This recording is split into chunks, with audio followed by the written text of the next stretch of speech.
Good morning બાળકો, કેમ છો બધા? મજામાં ને? સારું.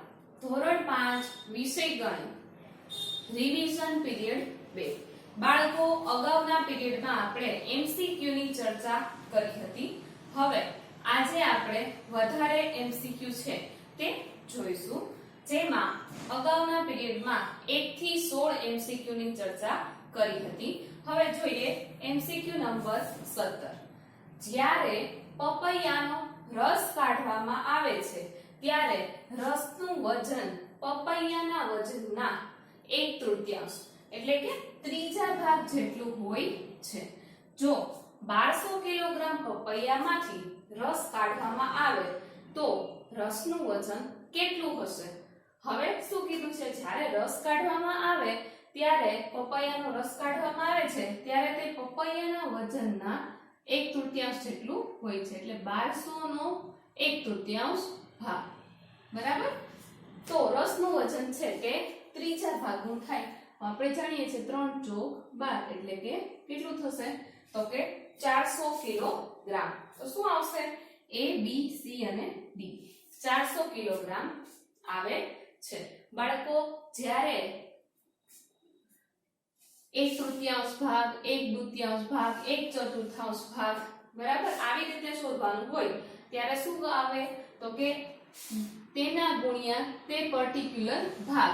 બીજો ભાગ અડધો ભાગ હોય તો 1/2, ચોથો ભાગ હોય તો ગુણ્યા 1/4. આ પણ ધ્યાન રાખવાનું. અહીં 1/3 ની બદલે ત્રીજા ભાગનું થાય તો પણ શું આવે? તો 1/2 આવે. અડધા ભાગ જેટલો રસ નીકળે તો ગુણ્યા 1/2.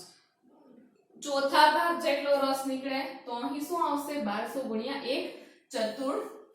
ખાસ ધ્યાન રાખવાનું. હવે 18મો એમસીક્યુ. નીચે આપેલા શબ્દના અક્ષરોમાં કાટકોણ કેટલા છે? કેટલા કાટકોણ બને છે તે આપણે ગણવાનું છે. સ્પેલિંગ લખેલો છે ન્યુ. હવે આ n ની અંદર આ દરેક ખૂણા છે તે લઘુકોણ છે અને w માં પણ લઘુકોણ છે. બચ્યો તો કે e માં કેટલા કાટકોણ છે? તો કે 1 2 3 અને 4. કેટલા કાટકોણ બને? તો કે 4 કાટકોણ બને છે. A, B, C અને D. A માં 3, B માં 5, C માં 4 અને D માં 6. તો શું આવશે? C 4 કાટકોણ બને છે. આવી રીતે તમને કોઈ પણ સ્પેલિંગ આપેલો હોય અને તમને કાટકોણની સંખ્યા શોધવાનું કીધું હોય અથવા તો લઘુકોણો કેટલા છે તેવું કીધું હોય, કુલ ખૂણાઓ કેટલા બને છે તે કીધું હોય, ગુરુકોણ કેટલા બને તે કીધું હોય, તો તે આપણે આ એક એમસીક્યુ પરથી ઘણા એમસીક્યુ બની શકે. ખાસ ધ્યાન રાખવાનું. બરાબર? કુલ ખૂણાઓ કીધું હોય તો આ બધા જ ખૂણા ગણવા છે તે આપણે પડશે. 1 2 ત્યારબાદ 4 5 6 7 એવી રીતે કુલ ખૂણા. પછી વર્ગીકરણ કીધું હોય કે કાટકોણ, લઘુકોણ, ગુરુકોણ, તો તે મુજબ વર્ગીકરણ આવશે. હવે એમસીક્યુ નંબર 19. આચ્છાદિત ભાગનું ક્ષેત્રફળ કેટલું છે? હવે આચ્છાદિત ભાગ એટલે કે આ ભાગ. આચ્છાદિત ભાગનું ક્ષેત્રફળ છે તે શોધવાનું છે. હવે ચોરસ ગણીશું. બરાબર? હવે સૌપ્રથમ આખા ચોરસ. આ 1 અને આ 2. બે આખા ચોરસ અને આ તમે જોઈ શકો છો આ કેટલા છે? તો કે આ અડધા ચોરસ અને આ પણ કેટલા છે? તો કે અડધા ચોરસ. એટલે 2 આખા અને 4 અડધા. બરાબર? 2 આખા અને 4 અડધા. 2 આખા એટલે 2 અને 4 અડધા એટલે કે 2. તો 2 + 2 કેટલા થાય? તો કે 4 ચોરસ સેન્ટીમીટર થાય. અને અહીં ખાસ મને સૂચનામાં આપેલું છે કે એક ચોરસ છે તે 1/1 સેન્ટીમીટર નું છે, એટલે કે ચોરસની લંબાઈ અને પહોળાઈ બંને 1 સેન્ટીમીટર છે. આવી રીતે કોઈ પણ આકાર આપેલો હોય અને આચ્છાદિત ભાગનું ક્ષેત્રફળ કેટલું છે તો તે આ ચોરસ અને તે ઘણી બધી પ્રવૃત્તિ દ્વારા આપણે પાઠ્યપુસ્તકની ઘણી પ્રવૃત્તિ દ્વારા આ બાબત શીખી ગયા છે. તો આ મુજબ આવશે. હવે 20 નો 1/4 ભાગ કેટલો થાય? 20 નો 1/4 ભાગ. આ બાબત આપણે અહીં શીખ્યા હતા. અહીંયા 1200 નો 1/3 ભાગ. અહીં શું છે? તો કે 20 નો 1/4. તો શું આવે? 20 ગુણ્યા 1/4. 4 × 5 = 20. તો કેટલા આવે? 5 છે તે આવે છે. શું વધ્યું? 5. હવે આવી રીતે તમને એવું કીધું હોય 100 નો 1/5 ભાગ કેટલો થાય? 100 નો 1/5 ભાગ કેટલો થાય? સૌપ્રથમ ગણતરી કરીએ. 1/5 ભાગ એટલે 100 ગુણ્યા 1/5. હવે 20 પંચા 100 થાય તો અહીં છેદ ઉડાડીએ તો શું આવે? તો કે 20 આવે. હવે દાખલા તરીકે આની અંદર વિકલ્પોમાં આવી રીતે હોય કે A 30, B 20, C 10 અને D 5. તો શું જવાબ આવશે? તો કે B 20 છે તે આપણો જવાબ આવે છે. હવે MCQ નંબર 21 આ 22 આવશે. નીચેના 4 અપૂર્ણાંક પૈકી કયો જુદો પડે છે?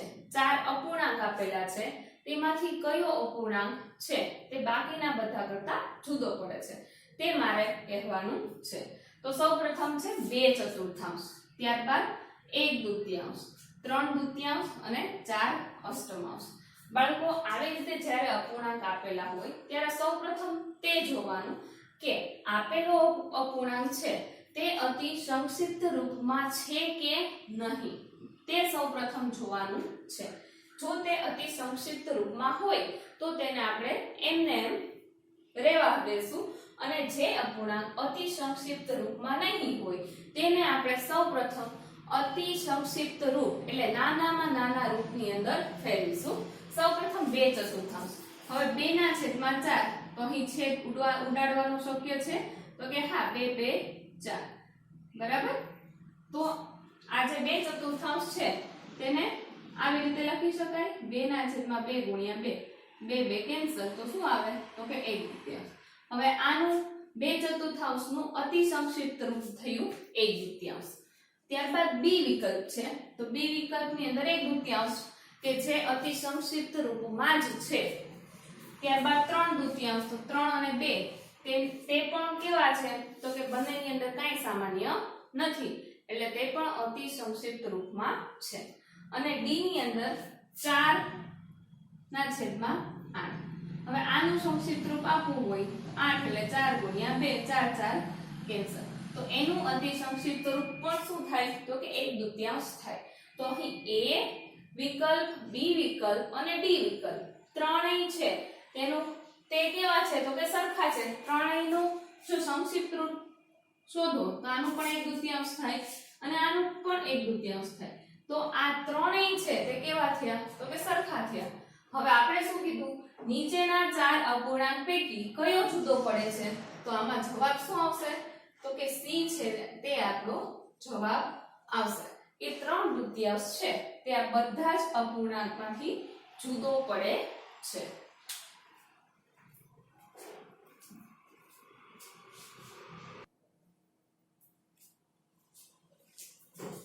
ત્યારબાદ નીચેના દાખલા ગણો દરેકના 2 ગુણ. 2 ગુણના વ્યવહારુ દાખલા કે જે આપણે પ્રકરણ નંબર 1 ની અંદર શીખ્યા હતા કે જેની અંદર આપણે શું વિવિધ રકમો છે તે વ્યવહારિક જીવનની આપેલી હોય અને તેમના આધારે આપણે ગણતરી કરતા હતા.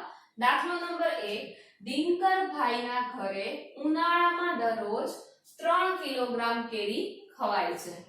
જો 1 કિલોગ્રામ કેરીનો ભાવ ₹80 હોય, 3 કિલોગ્રામ કેરી ખવાય, 1 કિલોગ્રામ કેરીનો ભાવ ₹80 હોય તો તેઓ દરરોજ કેરી પાછળ કેટલા રૂપિયા ખર્ચે છે?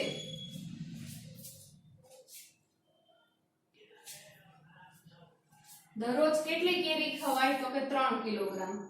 1 કિલોગ્રામ કેરીનો ભાવ આપણે લખીશું 1 કિલોગ્રામ કેરીનો ભાવ કેટલો છે? તો કે ₹80. તો 3 કિલોગ્રામ કેરીનો ભાવ બરાબર કેટલો? તો શું થાય? ક્રોસ ગુણાકાર 80 ગુણ્યા 3/1 બરાબર શું થશે? તો કે 80 ગુણ્યા 3 અને 8 તેરી 24 એટલે કે 240 રૂપિયા. તો હવે આ 240 રૂપિયા છે તે મારો જવાબ છે. તો તેઓ દરરોજ કેરી પાછળ રૂપિયા 240 ખર્ચે છે. 240 રૂપિયા ખર્ચે છે કેરી પાછળ. હવે આવી જ રીતે દાખલા તરીકે તમને અઠવાડિયાનું પૂછેલું હોય. હવે એક દિવસના 240 રૂપિયા. હવે તેવી જ રીતે અઠવાડિયાનું કીધું હોય કે તો તેઓ અઠવાડિયામાં કેરી પાછળ કેટલા રૂપિયાનો ખર્ચ કરે છે. તો અઠવાડિયાના કેટલા દિવસો હોય તેના ગુણ્યા આપેલ એક દિવસની નો ખર્ચ ગુણ્યા અઠવાડિયાના દિવસો કેટલા, તો કે 7. તો મને મળે આખા અઠવાડિયામાં કેરી પાછળ થતો ખર્ચ. આવી રીતે કોઈ પણ દાખલો હોય અને રકમ કોઈ પણ હોય તો શું જોવાનું, તો કે 1 કિલોનો ભાવ કેટલો, પછી દરરોજ કેટલી ખવાય અને મને શું પૂછેલું છે. ખાસ રકમ 2 થી 3 વખત વાંચવાની અને પછી સમજવાનું, ત્યારબાદ ગણતરી આગળ કરવાની. ચાલો દાખલા નંબર 2, કોષ્ટકના આધારે પ્રશ્ન જવાબ. તેની અંદર વાહનનો પ્રકાર આપેલો છે, એક ફેરામાં થતું વહન અને વાહનની ઝડપ. બળદગાડું, ટ્રક અને ટ્રેક્ટર. બળદગાડું છે એક ફેરામાં 200 કિલોગ્રામ વહન કરે. ટ્રક છે તે 1400 કિલોગ્રામ કેરીનું વહન કરે. ટ્રેક્ટર છે તે એક ફેરામાં 700 કિલોગ્રામ કેરીનું વહન કરે. અને વાહનની સ્પીડ એટલે કે પ્રતિ કલાક વાહન છે તે કેટલું અંતર કાપે છે તે મને આપેલું છે. હવે સૌપ્રથમ પહેલો પ્રશ્ન, બળદગાડું 3 ફેરામાં કેટલી કેરી લાવશે. સૌપ્રથમ એક ફેરામાં થતું વહન બરાબર. હવે બળદગાડું છે તે એક ફેરામાં 200 કિલોગ્રામ કેરીનું વહન કરે. 200 કિલોગ્રામ તો 3 ફેરામાં થતું વહન બરાબર 200 ગુણ્યા 3 એટલે કે 600 કિલોગ્રામ કેરીનું વહન કરે છે. ત્યારબાદ પ્રશ્ન 2, ટ્રક 2 કલાકમાં કેટલું અંતર કાપશે. હવે ટ્રક 1 કલાકમાં કપાતું અંતર, ટ્રક દ્વારા 1 કલાકમાં કપાતું અંતર બરાબર, ટ્રક દ્વારા 1 કલાકમાં કપાતું અંતર કેટલું છે, તો કે 10 કિલોમીટર. 10 કિલોમીટર. તો 2 કલાકમાં ટ્રક દ્વારા 2 કલાકમાં કપાતું અંતર બરાબર 10 ગુણ્યા 2 એટલે કે 20 કિલોમીટર અંતર છે તે કપાશે 2 કલાકમાં. ત્યારબાદ પ્રશ્ન નંબર 3, ટ્રેક્ટર 90 કિલોમીટર અંતર કાપવા કેટલો સમય લેશે. બાળકો હવે અહીં જે વાહનની ઝડપ છે તે કેટલી છે, તો કે 1 કલાકમાં 15 કિલોમીટર કાપે. તો મને શું પૂછ્યું છે, તો કે 90 કિલોમીટર અંતર કાપવા માટે કેટલો સમય લાગે. તો આપણે એવી રીતે લખીશું કે 15 કિલોમીટર અંતર કાપવા લાગતો સમય બરાબર 1 કલાક. તો 90 કિલોમીટર અંતર કાપવા લાગતો સમય બરાબર કેટલો, તો શું આવે 90 ગુણ્યા 1 ના છેદમાં 15. હવે 90 ભાગ્યા 15, 90 ભાગ્યા 15 કરો તો શું થશે, તો કે 90 ભાગ્યા 15 કરો તો આવશે 15 6 90. તો શું આવશે, 6 કલાકનો સમય લે છે. ત્યારબાદ ત્રીજો દાખલો, સ્નેહાએ રસ્તાની બાજુ ઊભા રહી પસાર થતા વાહનોની નોંધ કરી. કુલ 2000 વાહનો પસાર થયા. કુલ કેટલા બાળકો વાહનો પસાર થયા, તો કે કુલ 2000 વાહનો પસાર થયા. તેમાંથી અડધા વાહનો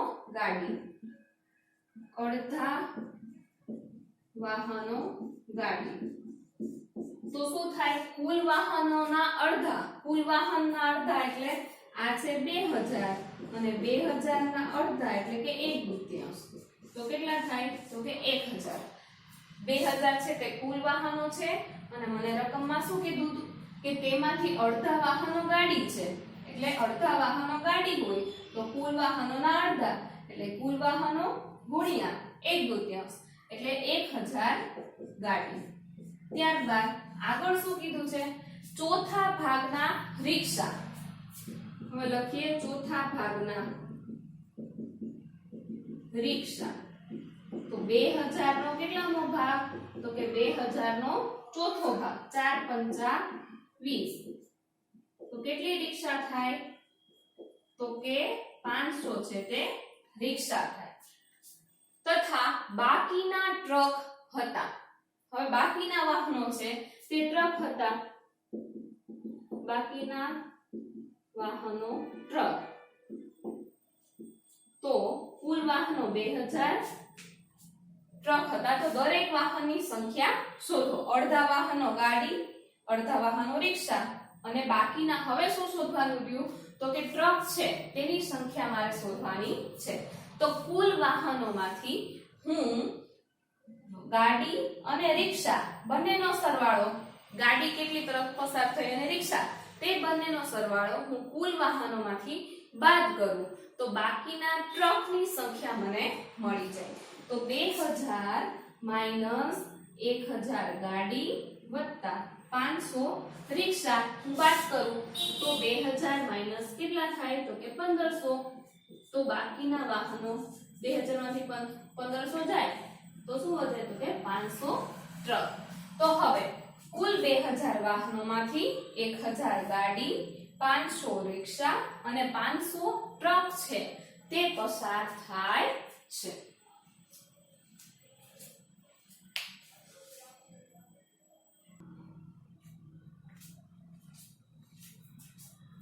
સેન્ટીમીટર લાંબા અને 6 સેન્ટીમીટર પહોળા લંબચોરસ પ્લોટની પરિમિતિ શોધો. બાળકો હવે ખાસ સૌપ્રથમ આપણે આકૃતિ દ્વારા સમજીએ. આ એક લંબચોરસ પ્લોટ છે. હવે શું કીધું છે? 8 સેન્ટીમીટર લાંબા એટલે આ લંબાઈ 8 સેન્ટીમીટર અને આ પહોળાઈ છે તે કેટલી છે? તો કે 6 સેન્ટીમીટર. મને પરિમિતિ કીધું છે, ખાસ જોવાનું. પરિમિતિ એટલે શું? તો કે હદની લંબાઈને પરિમિતિ કહે છે. અને લંબચોરસની પરિમિતિ શું થાય? લંબચોરસની પરિમિતિ બાળકો, લંબચોરસની સામસામેની બાજુઓના માપ કેવા હોય? તો કે સરખા હોય. આ અને આની સામેની બાજુ આ થાય એટલે આ પણ 8 સેમી અને આ 6 ની સામેની બાજુ એટલે કે આ પણ 6 સેન્ટીમીટર થાય. તો લંબચોરસની પરિમિતિ બરાબર 2 ગુણ્યા લંબાઈ વત્તા પહોળાઈ. બરાબર. હવે 2 ગુણ્યા કૌંસની અંદર લંબાઈ તો કે 8 અને પહોળાઈ તો કે 6. તો 2 ગુણ્યા 8 6 14 એટલે કે 28 સેન્ટીમીટર પરિમિતિ થાય. હવે બીજી રીતે ગણો. કોઈ પણ આકાર આપેલો હોય તો ત્યારે કિનારીની લંબાઈને પરિમિતિ કહેવાય. હવે આવી રીતે કરો. 8 + 6 + 8 + 6 8 6 14 + 14 કેટલા થાય? તો કે 28 સેન્ટીમીટર. આવી રીતે ખાસ ધ્યાન રાખવાનું, પરિમિતિ અને ક્ષેત્રફળ. પરિમિતિ એટલે કિનારીની લંબાઈને જ પરિમિતિ કહેવાય અને ક્ષેત્રફળ એટલે કે કોઈ આકાર કેટલી જગ્યા રોકે છે તેને તેનું ક્ષેત્રફળ કહેવાય. ખાસ ધ્યાન રાખવાનું છે. હવે ચોરસ હોય, દાખલા તરીકે આની જગ્યાએ તમને ચોરસ આપેલું હોય અને ચોરસની ચારે બાજુઓ કેવી થાય? તો કે સરખી થાય. અને ચોરસની બાજુનું માપ આપી દીધું છે 4 સેમી. તો આ ચોરસની પરિમિતિ શોધવાનું કીધું હોય તો ચોરસની પરિમિતિ શું થાય? તો કે 4 ગુણ્યા તેની લંબાઈ. શું કામ? તો બધી બાજુ સરખી હોય. 4 ગુણ્યા 4 એટલે 16 સેન્ટીમીટર. આ પણ 4, આ પણ 4 અને આ પણ 4. બીજી રીતે 4 + 4 + 4 + 4 4 4 8 વત્તા 8 એટલે કે 16. આવી રીતે ચોરસની પરિમિતિ છે તે થાય. લંબચોરસ હોય કે ચોરસ હોય આવી રીતે તેની પરિમિતિ છે તે શોધવાની થશે. હવે દાખલો નંબર 4. આપેલ આકારની પરિમિતિ અને ક્ષેત્રફળ શોધો જ્યાં એક ચોરસ બરાબર 1 બાય 1 સેન્ટીમીટર. હવે આપેલો આકાર છે, સૌપ્રથમ આપણે વાત કરીએ પરિમિતિની. તો પરિમિતિ એટલે કે હદની લંબાઈ. ખાસ ધ્યાન રાખવાનું, પરિમિતિ એટલે કે હદની લંબાઈ. હવે આ છે એક ચોરસ એટલે 1 સેન્ટીમીટર. 1 1 1 1 એવી રીતે 1 1 1 1 આ પણ 1 આ પણ 1 આ પણ 1 અને આ પણ 1. આ 1 1 એટલે કેટલી થાય તો કે 2. એવી જ રીતે આ પણ 2. આ કેટલા તો કે 4 અને આ પણ 4. તો શું થાય 4 + 2 + 4 + 2. અથવા આ એક લંબચોરસ છે તો 2 ગુણ્યા લંબાઈ વત્તા પહોળાઈ કરો તો પણ ચાલે. 4 2 6 + 6 એટલે શું થાય 12 સેન્ટીમીટર આપેલ આકારની પરિમિતિ થાય. કેટલા સેન્ટીમીટર થાય તો કે 12 સેન્ટીમીટર પરિમિતિ થાય. હવે મને પરિમિતિ પણ કીધું છે, આ થયું પહેલો જવાબ. હવે તેનું ક્ષેત્રફળ.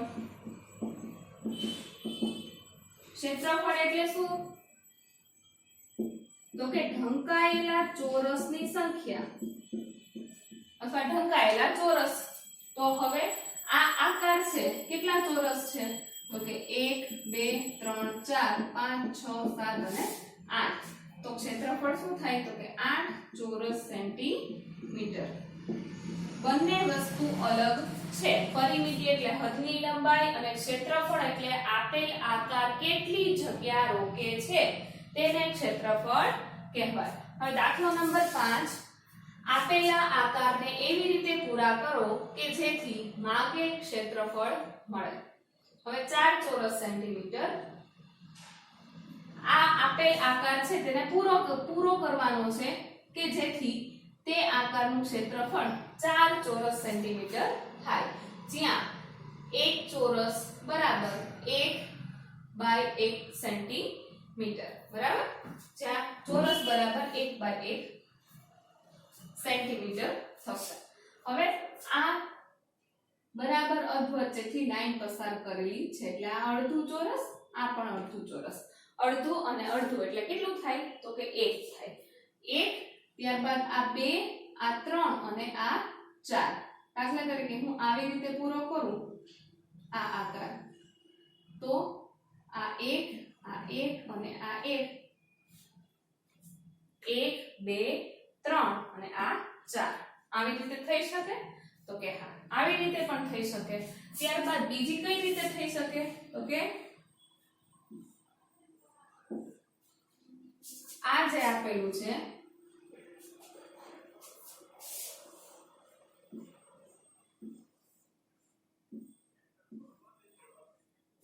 બરાબર, આવી રીતે હું સામે આ અડધું આ અડધું આ અડધું અને આ અડધું આ 1 1 આવી રીતે પણ થઈ શકે. અડધો અડધો એટલે 1 2 3 અને આ 4. આવી રીતે પણ આ આકાર છે તે પૂરો થઈ શકે. આ સિવાય કઈ રીતે થઈ શકે તો કે આવી રીતે આપણું જે ક્ષેત્રફળ છે તે 4 ચોરસ સેન્ટીમીટર થવું જોઈએ. તેવી રીતે આકાર છે તે પૂર્ણ કરવાનો છે. આવી રીતે કોઈ પણ આકાર તમને આપેલો હોય. દાખલો નંબર 6.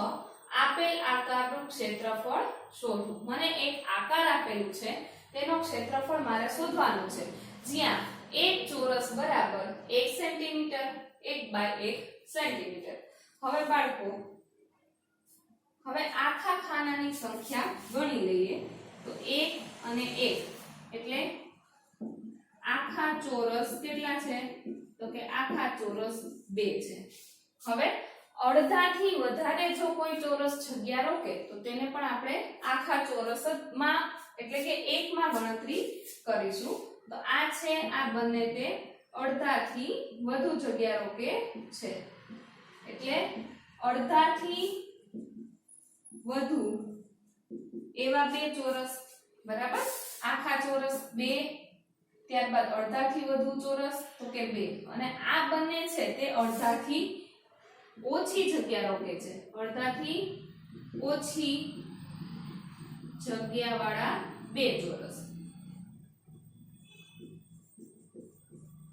હવે અડધાથી ઓછી સંખ્યા હોય તો તેને આપણે ગણતા નથી, અડધાથી વધુ હોય તો તેને આપણે એક ગણીશું, અડધાથી ઓછી હોય તો તેને આપણે ગણતરી કરતા નથી. તો આ કેટલા થાય તો કે ક્ષેત્રફળ બરાબર આખા ચોરસ પ્લસ, જો અડધા ચોરસ હોય તો તે અડધા ગણવાના અને બે અડધા એટલે કે એક આખું ચોરસ. તો એવા કોઈ આપણી પાસે ચોરસ નથી. આખા ચોરસ વત્તા અડધાથી વધુ ચોરસ છે. આખા ચોરસ 2 અને અડધાથી વધુ ચોરસ 2 એટલે 2 2 4 ચોરસ સેન્ટીમીટર આપેલ આકારનું ક્ષેત્રફળ છે તે થશે.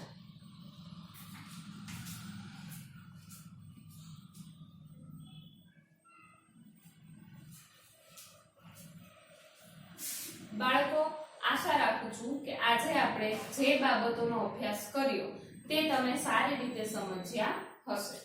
આભાર.